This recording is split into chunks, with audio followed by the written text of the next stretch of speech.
Backward castes వర్గీకరణ కూడా వాళ్ళే తెచ్చింది.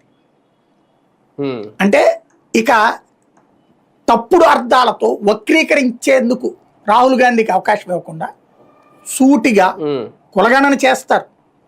బట్ ఈ కులంలో ఎక్కువ ఓట్లన్న కారణంగా ఎవరైతే పదవులు పొందారో వాళ్ళు కాకుండా ఏ కులాలైతే పదవులు పొందలేదో వాళ్ళని ముందు పెడుతోంది బీజేపీ.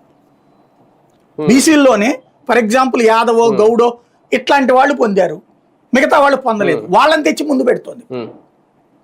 రాహుల్ గాంధీ ఏమంటున్నాడు, ఎవరెక్కువ ఉన్నారో వాళ్ళకిస్తానంటున్నాడు.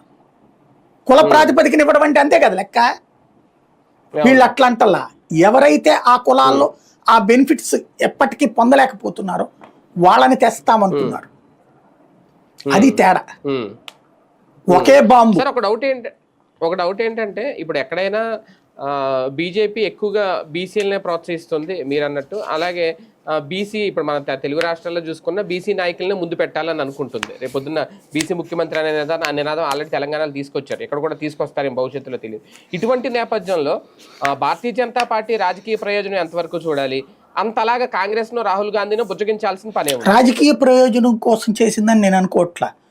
దేశాన్ని అస్థిరపరిచేందుకోసం, అంటే దేశం అంతా ఒక పోలరైజ్ అవుతుంది జాతీయ భావజాలంతో. పోలరైజ్ అవుతున్న జాతీయ భావజాలాన్ని